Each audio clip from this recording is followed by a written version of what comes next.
permasalahannya itu lebih banyak mereka tuh dominannya di mana, itulah stage yang sedang dihadapi sebetulnya, yang sedang dia berada gitu loh.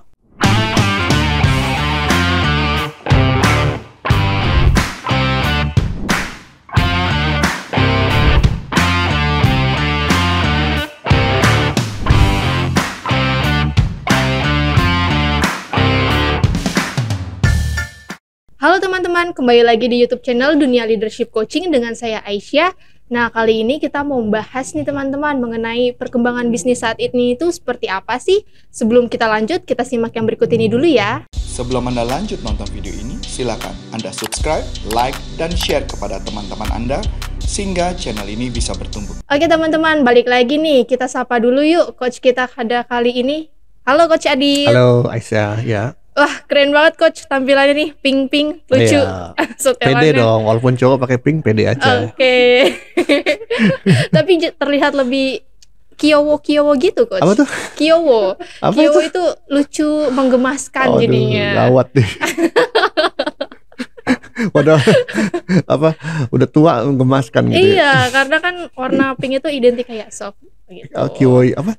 Iya, Kiowo. Kiowo. Aduh, bahasa apa tuh? Mas Adi tahu kan ya? Sunda. Bahasa Korea, Pak. Alah.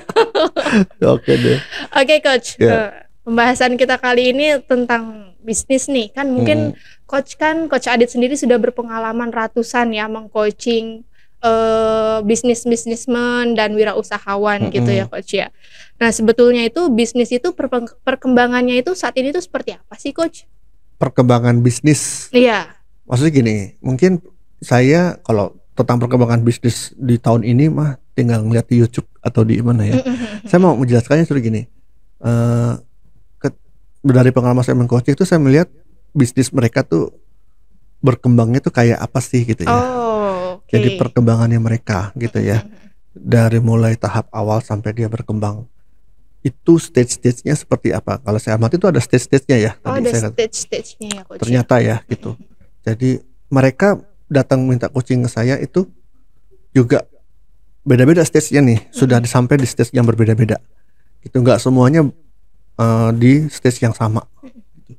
Dan akhirnya tergantung lamanya coaching ya.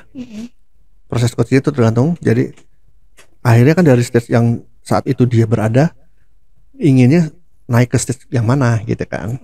Nah itu target mereka tuh kayak gitu.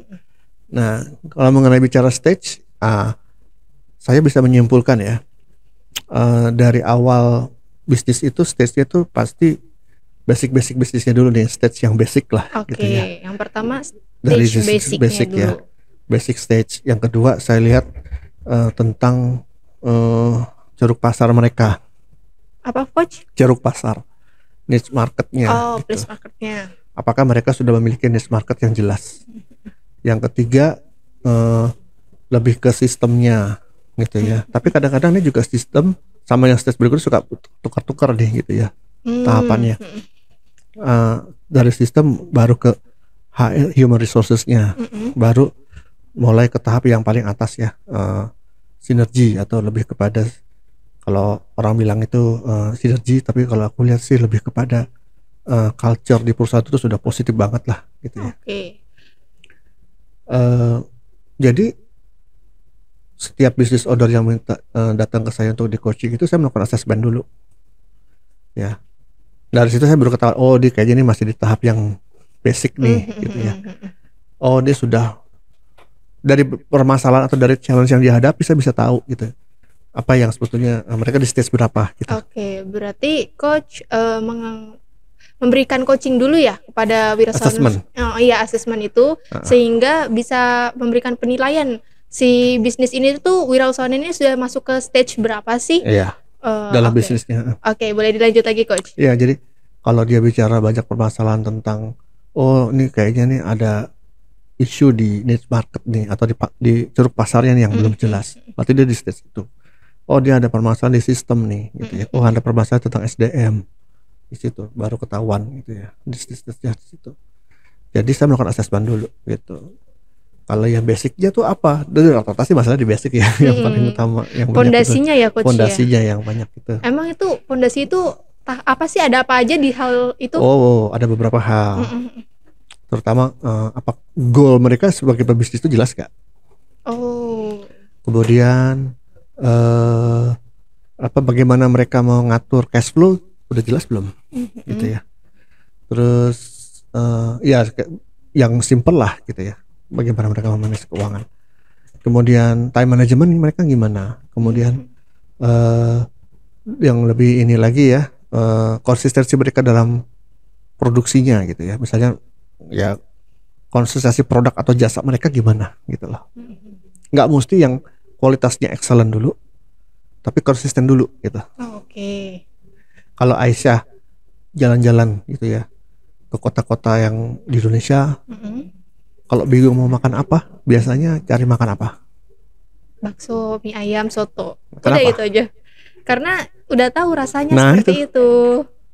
Itu namanya konsistensi gitu loh. Oke. Gitu ya. Jadi Mbak Aisyah tuh tahu mau kemana-mana rasa bakso ya begitu gitu ya. udah jelas. Kan kadang-kadang kita kalau ke kota lain kita takut nggak cocok ya dengan Iya betul Coach. Rasa khas apa sih dengan kuliner khasnya gitu Iya. ya.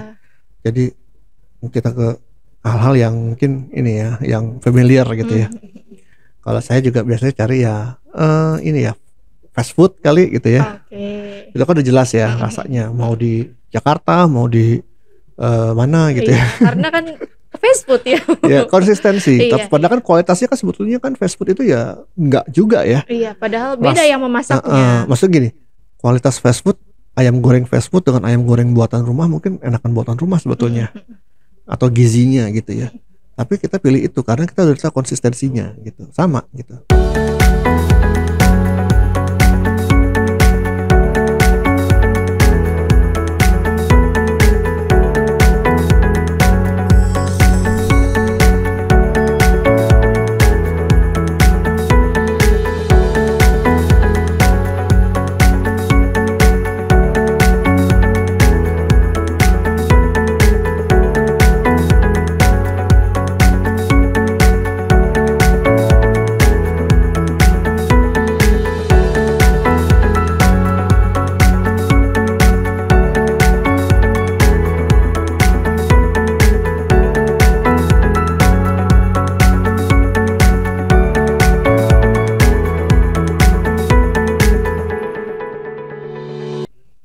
Nah, jadi sama nih basic itu. Apakah si pengusaha ini dia sudah tahu nih bagaimana memaintain produk atau jasanya secara konsisten. Oke. Gitu. Itu yang basic.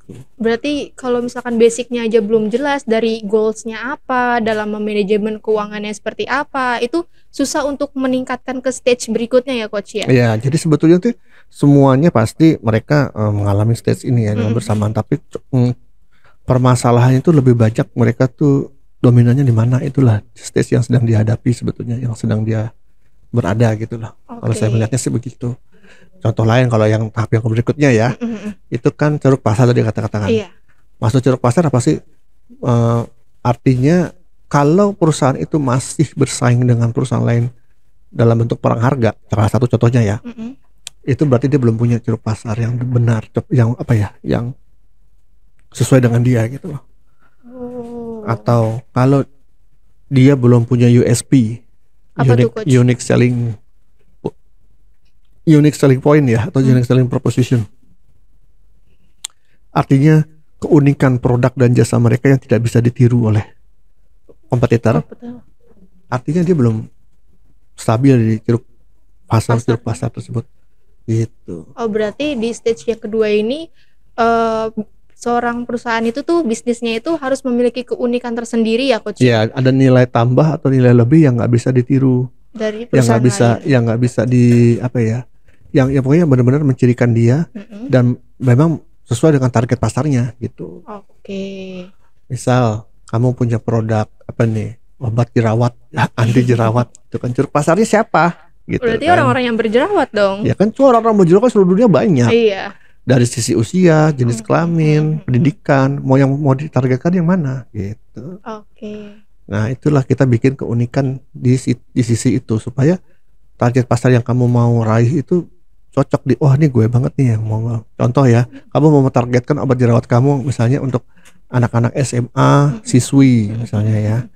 Ya, itu kan beda dong kalau kamu mentargetkannya dengan anak SMA yang siswa, yang cowok atau anak kuliah atau profesional muda, itu kan beda-beda lagi tuh. Iya. Ada preposisinya masing-masing gitu ya, Coach ya. Nah, setelah dari tahapan yang kedua itu, tahapan ketiganya itu tadi sistem. Sistem. Ya, sebetulnya sistem ini mungkin apa ya? Kalau semuanya itu masih bergantung sama sumber dayanya, apa ya? Prosesnya itu tidak otomasi ya. Mereka mengerjakannya tuh bergantung kepada karyawannya. Kalau karyawannya lagi nggak ada, ya nggak berjalan gitu. Ya itu berarti masalah sistem tuh, gitu ya. Atau kualitas produknya itu tidak stabil, sama dengan yang pertama sih. Tapi di sini lebih kepada kualitas yang ini ya, yang sistemnya ya, Coach ya. Juga masalah sistem juga tuh. Gitu. Berarti jadi banyak sih di situ. Jadi semakin ke atas stage-nya tuh proses asesmennya juga harus lebih mendalam ya. Kalau saya sampai mengaudit gitu kalau perlu. Di tahap sistem ini tuh maksudnya nggak harus karyawan gitu, Coach? Enggak, sistem. Jadi sistem kerjanya gitu ya. SOP-nya mungkin gitu. Salah satu loh SOP itu, tapi bukan hanya SOP sistemnya. Itu sebagian kecil aja sebetulnya dari suatu sistem. Nah, gitu. Kalau yang tahap berikutnya berbarengan, jadi masalah-masalah tentang SDM nih, gitu kayak yang segmen yang sebelumnya kamu tanya itu kan permasalahan. Segmen sebelumnya ya, Coach ya. Itu kan juga permasalahan SDM dari mulai merekrut, mendevelop, memaintain sampai menterminasinya. Oke, benar-benar. Gitu.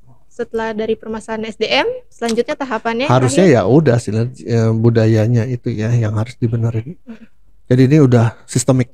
Sebelum Anda lanjut nonton video ini, silakan Anda subscribe, like, dan share kepada teman-teman Anda sehingga channel ini bisa bertumbuh.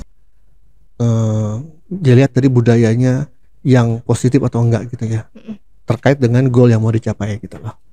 Kalau misalkan ada, itu juga ada asesmen yang dalam tuh. Maksudnya budaya yang sinergik itu, kalau ada yang masih toksik itu berarti belum sinergik dong, Coach. Berarti semuanya harus positif semua. Ya, selaras, harmonis gitu. Jadi nggak ada budaya yang salah juga sih. Ada kok perusahaan yang budayanya memang modalnya kompetitif gitu ya, kompetisi di dalamnya, sikut-sikutan ada dan berhasil mencapai target, ya udah itu yang dipakai. Berarti balik lagi ke budaya yang masing-masing. Iya gitu. Ada yang kayak, ayo nih kayak gini nih budaya di sini kompetisi banget gitu. Iya. Ada budaya kekeluargaan gitu kan, ada yang budaya inovatif. Ada yang budayanya tuh kreativitas di situ, macam-macam gitu ya. Itu juga perlu dievaluasi juga gitu dengan baik. Jadi tadi saya bilang semakin ke atas stage-nya asesmennya tuh lebih semakin dalam dan semakin kompleks gitu. Berarti memang ada tahapan-tahapan yang harus dilalui ya, Coach ya. Dalam bisnis itu nggak asal langsung ke sini terus mau diriin bisnis nih, jualan ini gitu, nggak ada persiapan. Berarti emang harus dipikirkan dari si basicnya dulu. Ya pasti di awal-awalnya kan gitu ya, orang bisnis kan belum mikirin boro-boro mikirin dia bikin perusahaan ya. Dia masih mikirin gimana nih laku produk gitu aja kan. Apalagi kalau lagi ada yang viral gitu kan, Coach, ikut-ikutan aja. Kan pasti berawal dari satu orang. Satu orang punya ide, dia punya ide membuat produk atau jasa. Dari situ dia mencoba menjualnya terus menerus, akhirnya berkembang gitu ya. Semakin banyak ordernya.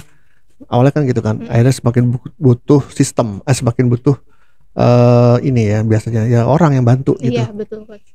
Dari situlah muncul sistem, sistem yang kecil-kecil dulu lah ya, yang simple gitu ya. Bukannya berarti stage 1 itu nggak ada sistem gitu loh, tadi saya bilang. Stage 1 ya tetap ada sistem, stage 2 ada sistem, 3 ada sistem. Tapi yang benar-benar sistem yang menyeluruh, yang overall yang harus di-address itu ya di stage yang 3 atau 4 gitu lah. Oke. Wah, menarik sekali ya, Coach ya pembahasan kita kali ini. Kalau mau mengikuti pelatihan coaching supaya bisnis kita tuh tahu nih bisnis yang sedang dijalankan itu masuk ke tahap stage keberapa, gimana sih, Coach? Oke, jadi gini, saya mengajarkan 2 jenis pelatihan ya. Yang pertama bisnis coaching, yang kedua bisnis entrepreneurship. Beda nih. Oh, beda ya, Coach ya. Kalau bisnis coaching ya bagaimana kita belajar bagaimana supaya bisa mengcoaching khususnya kalangan business owners gitu ya. Teknik coachingnya seperti apa. Jadi yang diajarkan cara teknik coachingnya, kompetensi coachingnya, kode etik coachingnya gitu ya dalam mengcoaching para business owners. Itu ada di pelatihan kita ya. Coba dibuka di www.corporaconsulting.com, cari pelatihan yang berjudul Strategic Business Coaching Program Certification ya. Strategic Business Coaching Certification. 75 jam tuh pelatihannya, karena memang untuk menguasai 8 kompetensi dan kode etik ICF itu minimal belajarnya 60 jam oleh ICF. Itu yang pertama. Yang kedua ya saya mengajarkan dari sisi entrepreneurship-nya gitu ya, business coaching, business toolbox atau macam-macam lah ya, itu banyak tuh. Coach Arif juga ngajarin tentang selling gitu. Itu semua adalah sebetulnya bagian dari pelatihan-pelatihan bisnis ya. Jadi bagaimana ya, itu yang diajarkan ke siapa? Diajarkan kepada business owners-nya. Kalau yang business coaching ya itu yang mau menjadi seorang business coach gitu. Jadi ada dua sisi. Oke, Coach. Terima kasih banyak ya, Coach, atas waktunya, atas ilmu yang disampaikan. Sampai di sini pertemuan kita kali ini. Kita ketemu lagi di pertemuan berikutnya. Bye-bye. Bye.